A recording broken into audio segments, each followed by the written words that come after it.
Afternoon. I'm coming back with part two because there's going to be three segments because I could have sworn that I recorded a second segment and it looked like it cut off after a few seconds. And I looked back and I could not find it. I'm like, where is my video?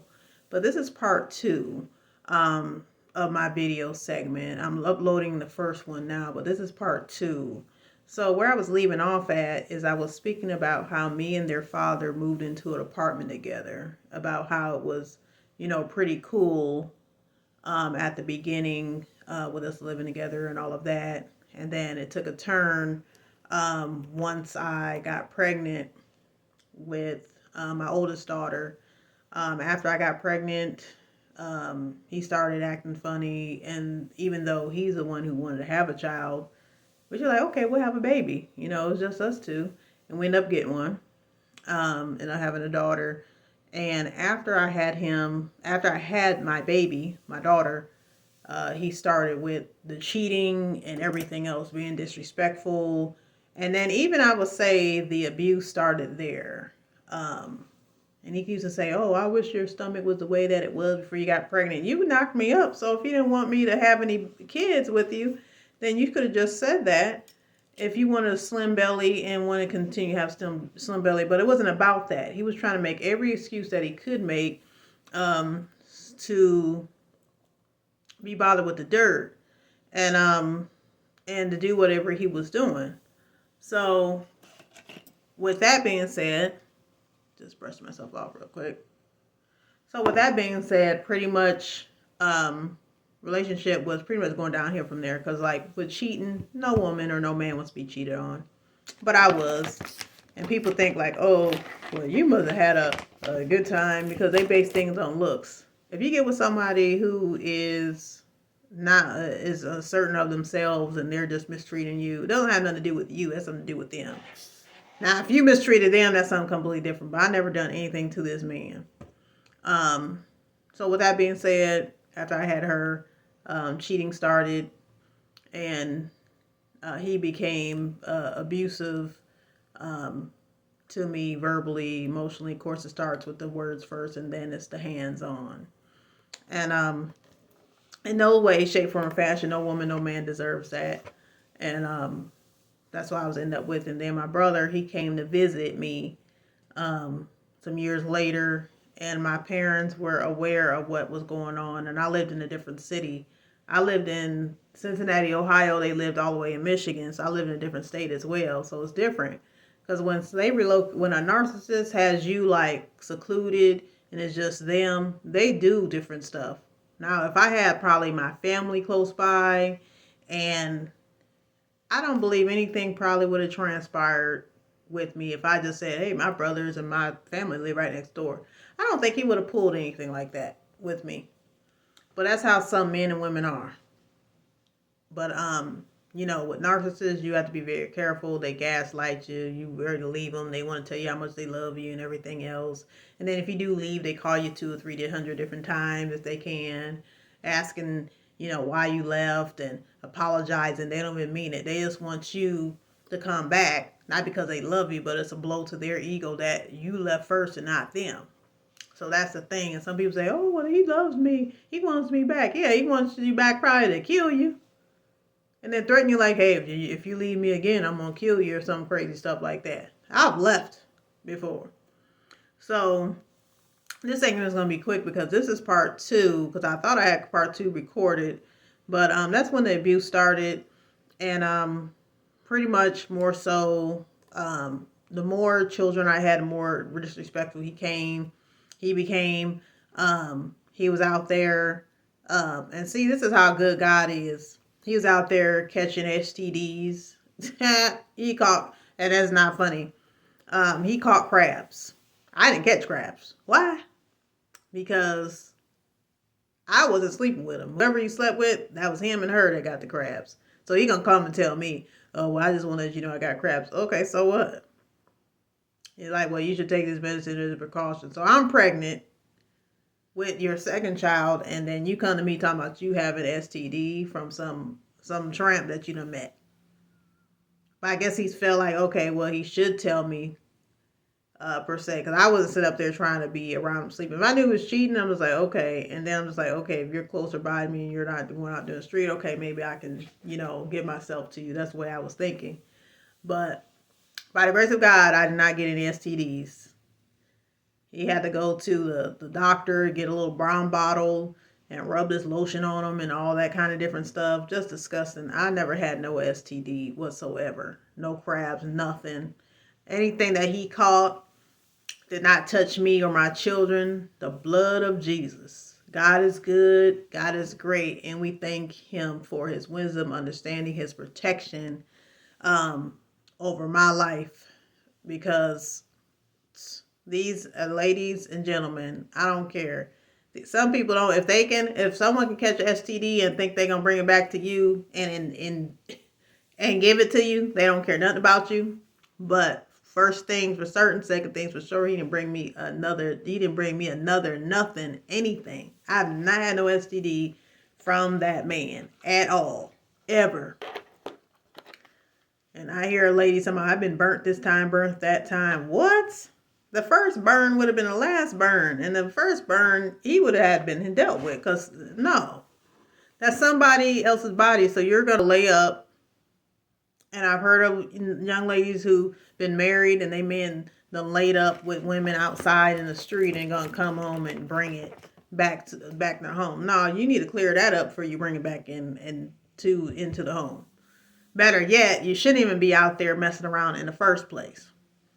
But he did do that. It is what it is. But anyway, my brother did come to visit. My half brother came to visit. He used to hang out with them. Well, when I moved to my apartment, he came. My younger brother came to visit there. But backing up, with this going on, all of this going on, cheating, abuse, and everything else, he acted like he hated me. And the devil come to kill, steal, and destroy. But as I mentioned, Jesus came so we can have life and have it more abundantly. Narcissists don't care nothing about nothing but themselves. They don't really care too much about nobody. It's about what you can do for them. So for example, if a woman is working full-time, the man's working full-time, suddenly that man quits his job and he says, hey, I don't want to work. I want to do A, B, and C. Well, guess what? To me, that's a narcissistic move. You have not discussed nothing with your wife. Your wife is not okay with you being a stay-at-home dad or part-time dad, and you're going to tell her what it is that you're going to do, and knowing that's going to affect the household. I believe any woman who wants to be a woman in a marriage does not want to be the head of the household, and I can vouch for that. Ladies and gentlemen, don't allow nobody moving with you. Not men. Women, if you want to be the breadwinner and him be a stay-at-home husband, fine. If men, you want to be the wife want to stay home and her be a stay-at-home wife, fine. But I could tell you, them being a stay-at-home wife or stay-at-home husband does not prevent them from cheating on you. Just because they stay-at-home husband or wife doesn't mean that they won't go out and cheat. And I'm speaking to about people who are not saved. I wasn't speaking about nobody who is saved. So I just want to clarify that up real quick.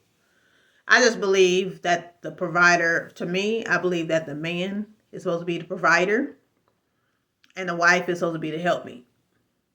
So yeah, just like my one of my sisters in Christ would be talking about that. It should be an option whether the woman wants to work or not. The woman's supposed to be taking care of the home. The husband's supposed to be a provider, bring home the bacon, and the woman cooks it. That's how it's supposed to be. But it's not like that. A lot of men, I ran across a couple of men, not a lot of them.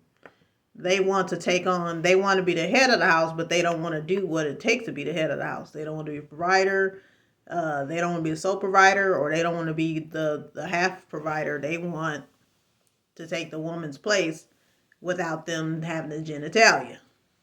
I think that is out of order and outside of God's design. I don't think God made us women be trying to take care of a man and him not work or halfway work, and we're supposed to take on the full burden. That's not how it was designed. I don't care what nobody says. It was not how it was designed. Women are supposed to be helpmeets to help. So, as I did mention, That relationship was a turmoil. Tried to kill me on several occasions. I'm glad I got out of it. Grace be to God. I did record earlier, so I might have had something in there before, but as I mentioned earlier, the next video, I was June of 2003, I was 22. That was the day that the relationship was done and over with, and freedom reigned. And I'm just so grateful to God for seeing me out of that foolishness. I thank God for him not giving up on me. I thank God for the lessons and the molehills of learning about the Jezebel spirit, for actually walking through the Jezebelic spirit, or actually in, narcissist, Jezebel, actually seeing that at a younger age. That way I can actually point it out to people and say, oh no, this is not going to work. Nope, no, don't do that. And I'm just grateful to God. But the next video is going to tell about, my brother's betrayal, about how he knew my dad was, not my dad, excuse me. He knew that my daughter's father, their dad, was out cheating and messing around and didn't tell me. But before that, I can tell you, before I go to the next video, I caught him in the act. We were actually, this is a funny thing, we were actually out looking for some new appliance. The girl that he cheated on me with was in the same store. And when I looked at her, and I looked at me and my baby, and I said, you mean to tell me you cheated on me with that? Oh boy. He was just like embarrassed that I even seen her. But you should have been embarrassed that you were even with her. I thought it was hilarious. But I've been through some stuff, and then there was another occasion when we got into the fight, and I went to the mall. I think I was looking for him or whatever else. I saw him up at the mall with a girl he cheated on me with, another girl. And he was apologizing to her for me coming up there to see about what was going on there. I believe somebody told me he was up at the mall. And I went to go see for myself. Sure enough, he was. But I'm just like, the audacity for you to apologize to her, where here I am, pregnant with 2 busted eyes, and you're apologizing to somebody, some other girl, but you never apologized for you doing this to my face. And I will tell you, narcissistic people will not apologize for their actions towards you. They believe you deserve it, so they cheat on you, they hurt you. They're the most sadistic human beings you ever lay your eyes on. They just want to take. And if they give you anything, they remind you, like, hey, I gave you this, I did this and do that. So what? I used to tell one, like, hey, I want, some money for my birthday. They would go ahead and give me some sort of gift or ring or whatever. I was like, I don't want no ring. I said I wanted some money. I didn't want no jewelry, money. And they would just give what they want, but they only give just so they can remind you, oh, I gave you this, I bought you this. So what? Big deal. Thanks be to God, I'm not a materialistic kind of person. You may find me on my page, you may see that I sell different things, but I'm not materialistic. Like the shirt I got on is 9 brand. Pants I got on is 9 brand. The shoes I got on is 9 brand. The only thing that is of expense that I probably have that's expensive, it would be wedding rings and, stuff my husband got for me. But narcissists ain't apologizing for nothing. If anything, they gonna see what other dirt they can do to you before the relationships end. That's guaranteed. They are not 100% 110% honest. None of that. So that's why I just can't stress to you enough. Get to know people. Get to know their families. See if that narcissism or that Jezebel spirit runs through the family. If it runs through the family, cut. Now, unless they show themselves as not being narcissistic or Jezebelic, That's different. If God told you, hey, this is the person you're supposed to be with, body, and so forth. God got you covered, all clear. But if you find out that family that them people are fouls all get out, then they're and they're just terrible sadistic human beings, and you find that this person is sadistic and they actually laugh at someone's pain. And when I say pain, I'm not talking like a jokingly thing is one thing. If the joke is funny, something most people will laugh at. But somebody's actually hurting in pain and they make fun of that. That's a red flag. That's a narcissistic capability. Somebody laughing while you're crying. You're crying your heart out, and they're just telling you, "Oh, well, you should kill yourself," or they're just laughing at you because you're hurt. That is a narcissist. Nothing more, nothing less. A narcissist. And I just want to shed light on that because some people won't tell you, but I'm going to tell you. And I know I'm pretty sure I'm going to have an attack launch on me, but I don't really care. That is a narky. I just got narky. That's a narcissist. And I just want to encourage you today. Trust God's leading when it comes to relationships. Don't be saying your man or your woman, your husband, your wife is your everything, because they're not. God is your everything. They're just an extension to your happiness. They are not supposed to be responsible for your happiness. That is too much of a job to put on one person. So that's what I wanted to share. I hope you all have a great day. Have a great weekend.